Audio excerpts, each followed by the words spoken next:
Welcome to Resume Storyteller with Virginia Franco, bringing you interviews with industry experts and regular folks who tested the job search waters and succeeded, and strategies to tell your story and land your job interviews in 60 days, guaranteed.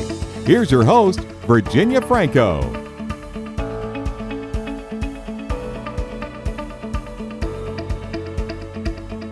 This is my first podcast of the new year. I'm Virginia Franco, and I have with me today career transition consultant Terrenc Seaman.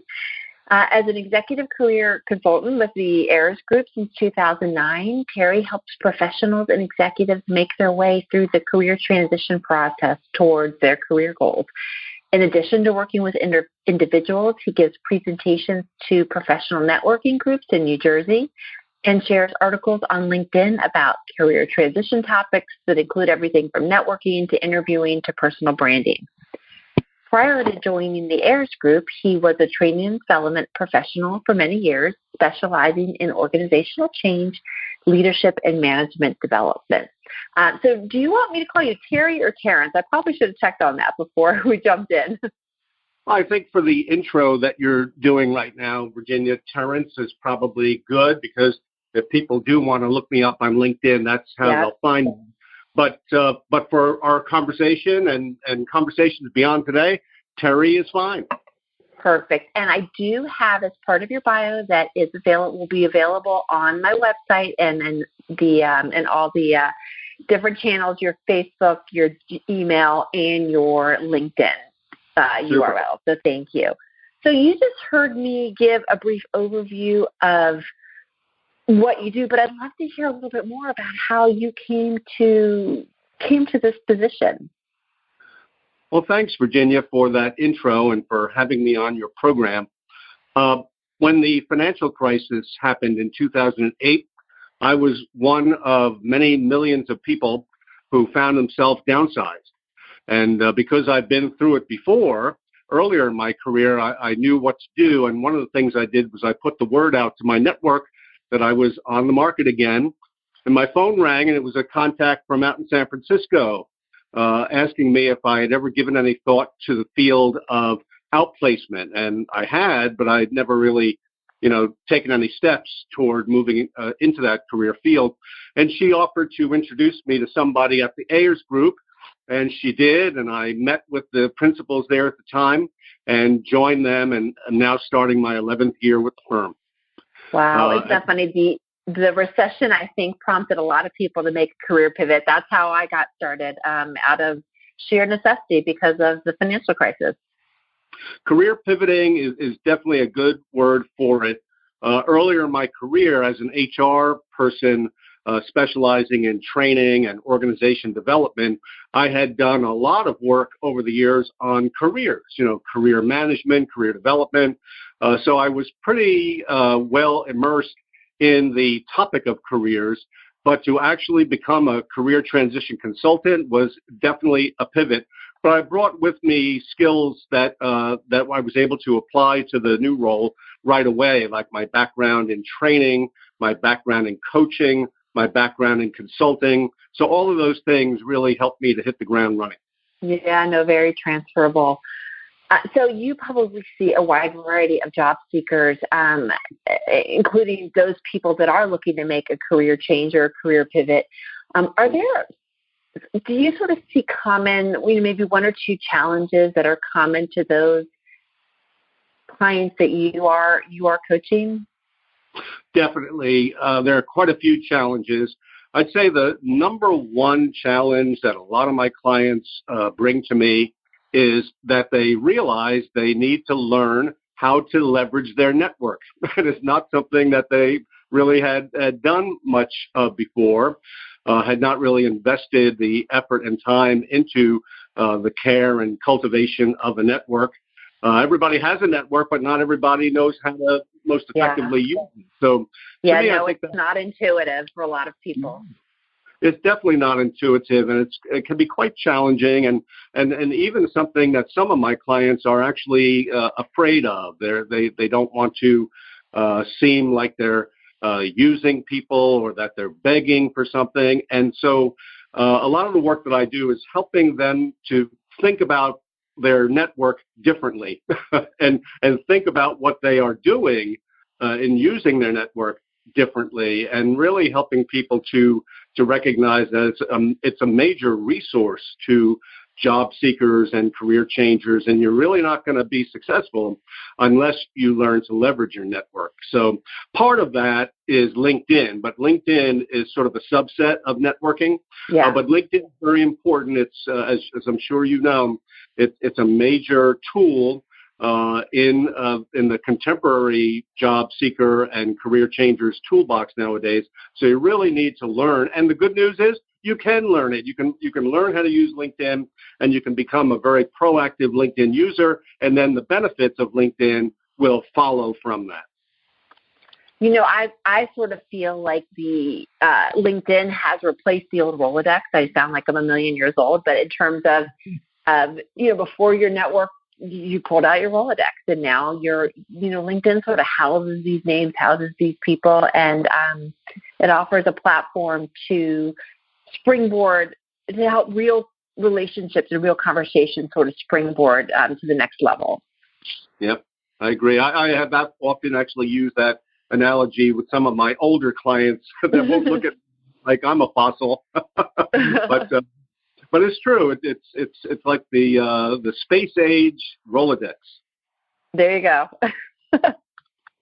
Don't quote me on this. I will not quote you on that, but I get it. And maybe you just answered my question for earlier, but is there something that your clients just are most surprised by when you're coaching them in terms of what's new with job search? Well, I tell you what I think many are most surprised by, and that is how much work is involved. Years ago, somebody coined the phrase that finding your next job is a job, and that is so true, so true. It is work. There's a lot that's involved, and I find some of my clients they're almost worn out before they start at just the thought of everything that they've got to do. The good news, however, is that their former employer went ahead and provided them outplacement resources, so they got to help them. And I try to make that point that you're a little bit better off than many others out there that didn't get that benefit. And so yes, it's a lot of work, but we're here to help you with it. I love the analogy that Hannah Morgan came up with years ago of career Sherpa. Yep. I definitely resonate with that, and I feel that that's exactly what we do. We guide these dazed and confused job seekers through highly unfamiliar terrain. So my hat is tipping to Hannah for that one, because I think love that. Yeah, no, that's copyrighted though. Do you really feel like the job search takes a lot longer than it used to? I'm just thinking back to my 20th century entry-level career search when I made a move. I did have to, it took a while. I had to reach out to people and get them to go to coffee with me. I sort of did a lot of stuff that I do today. I just had to use the phone and letters instead of email. Yeah. Oh, yeah. But does it take longer to find a job now than it used to? Or is it, I know it's different, but is it longer? Yeah. I'd say that it definitely is different. It can be longer.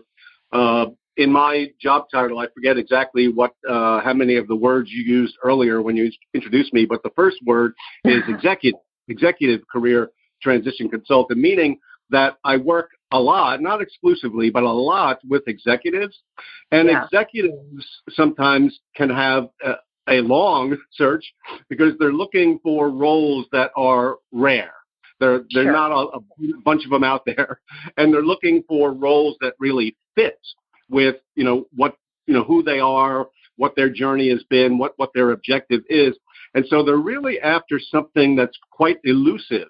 And so that rareness, that elusiveness, can sometimes translate into a longer search than the individual would like. But we then provide them with a roadmap and support to get there. And so we're really happy when we see people at a higher level land quick. And sometimes they do. And I believe it's because they leverage their network.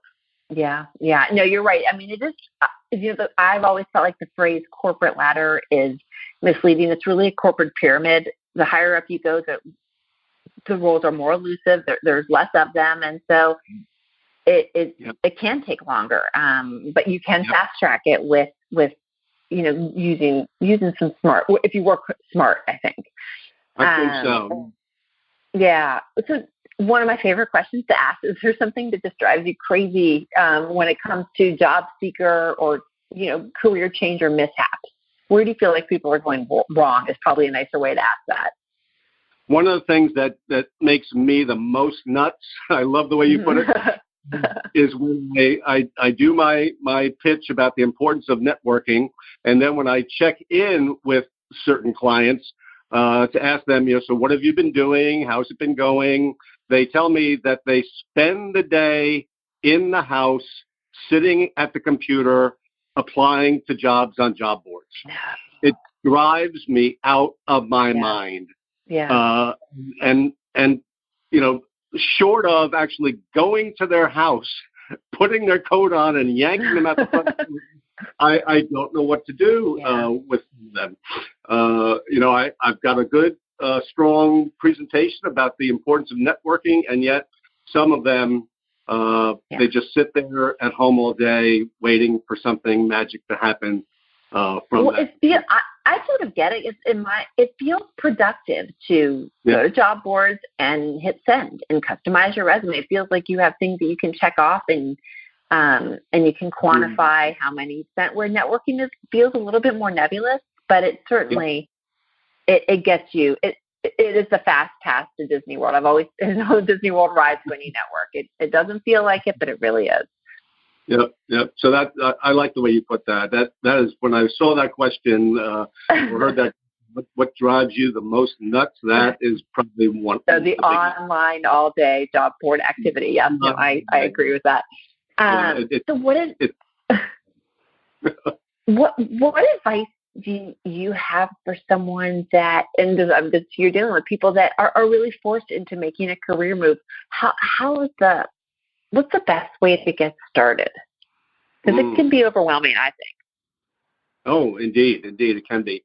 I think that the place to start is with thinking about what it is that you, as a job seeker or career changer, are about to undertake. Thinking about it, really taking the time to think about yourself, do the full inventory, your skills, your accomplishments, your values, your interests, put down some goals, and then following, from thinking is get a thinking partner.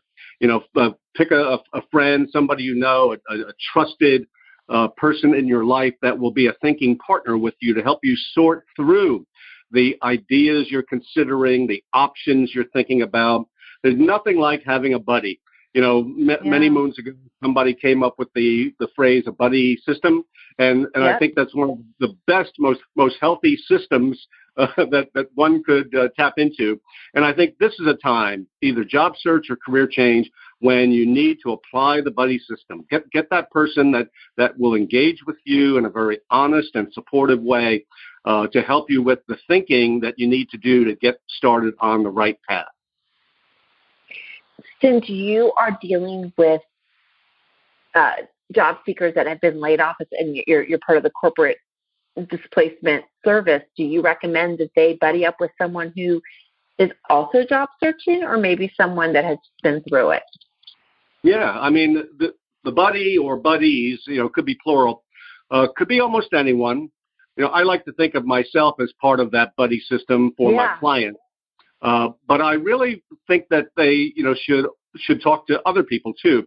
If the person is married or in a relationship, how about buddying up with that person, because they definitely care and they want to see you succeed. So there's a potential buddy right there. And then back to your question, yes, it could be another person who's also in transition, and the advantage there is that person really knows what you are going through. And you really know what they are going through, and you could be the buddy back at them. So it could be a very reciprocally, supportive relationship. No, I love that. And so my next question sort of piggybacks onto this. I don't know how much you interface with this, but what about people that have been job hunting and it is not going well? How do you recommend they sort of regroup? Yeah. A very similar answer, Virginia. I'm going to sound like a broken record. I think the first thing is really do a very thorough self-assessment of back to thinking. Yeah, how things have gone to this point. So that's sort of the thinking part, the self-assessment. Right. One of the things that I do in the work that I do is I have created a few small self-assessment instruments that I give to my clients at different points along the way to help them do this type of self-assessment. So do a self-assessment, see if you can pinpoint what's going well and what needs to improve, and then work with your buddy or buddies to figure out, okay, how can I improve that? If it's how I'm interviewing, how do I interview more effectively? If it's how I, am putting my brand out there on LinkedIn or on my resume, how can I improve that? So working with someone, whether it's their career transition consultant, meaning me, or someone in their personal buddy system, when you work on these things together with another person, I think it really takes you to a whole other level where you can get both feedback from that person on things you've done already, and then you can get feed forward, which is Marshall Goldsmith's concept of input for what you're going to do next time. So it's more future focused. So I think that working on it together with that buddy system is the way to take that self-assessment and translate it into specific improvements. Well, you mentioned that you have created a few self-assessment instruments. Are there one or two that you might recommend to your job seekers that can't tap into someone like you? Yeah, as I think you know, Virginia, I publish a lot on LinkedIn, and I actually published one of my self-assessment instruments on LinkedIn, maybe within the last, perhaps within the last 2 years or so. The way to search for it would be, I think, just using the LinkedIn search box up at the top of the homepage. Just put my name in there, Terrenc Seaman, and then the phrase job search 12, the number 12, a 1 and a 2. And hopefully that will actually bring someone in search of this self-assessment directly to that article. Perfect. Thank you so much. You bet. So what about people that sort of view this layoff as an opportunity to really explore a new avenue? I get this a lot, and they can go in a lot of different directions because they have a long career. How do you recommend they proceed? Because there are, there's some concerns when you sort of position yourself as a jack of all trades, right? Oh, yeah. One of the things that I often speak about with my clients is don't confuse the marketplace, right? And by marketplace, I'm talking about employers, recruiters, folks like that. Try not to confuse them, or to flip it over and phrase it more positively. Develop your personal branding statement so that you can convey to the marketplace who you are and what your value is. And so, someone with highly diverse skills actually has a gold mine on their hands. Many years ago, I think it was Richard Nelson Bowles in his book, What Color's Your Parachute, still a classic all these years later, talked about how having more skills and capabilities opens more pathways. So it's really a wonderful problem to have. So how does this translate today? I've got clients that ask me all the time, hey, should I have 2 resumes? The answer is you could if you want to. Let's talk about that. You could do that. The caution is don't confuse the marketplace by putting too many different versions of yourself out there. So it's not an easy answer, and I work on this with my clients trying to find the right balance, but it's actually a good problem to have diverse skills and capabilities, in my view. I love the sort of reframing how you think about it, because if you sort of focus on what the end product or the value is, it's possible to sort of show how your variety of skills lead to a common value. And then you aren't confusing the marketplace. That's right. That's right. Oh, that's interesting. I love that. Yeah. That is wonderful. So you said that you work with a lot of executive clients. So do I. I get a lot of questions around or concerns about age discrimination when it comes to hiring practices. And, obviously discrimination can come in a lot of different forms. I'd love to hear your thoughts on the topic. Yeah. No, there definitely is ageism out there, and probably other forms of discrimination as well. What I try to say to my clients is don't obsess over things you can't control. Like if you're 50 years old or you're 55 or even older, that's just the way it is. You can't change it. So I encourage people to lead with what you have to offer. Lead with your strengths. Lead with your skill set that might be in great demand. Lead with your accomplishment stories. Those are the proof of what you can do. Lead with your value. Know what it is that you can bring to a company to add to their bottom line. And never, even as you get old, never stop improving yourself. Never stop learning new things. Never stop, evolving as a professional. I love that. You're right, because there's so much in job search you can't control. Age discrimination and many more things, so focus on what you can. That's excellent advice.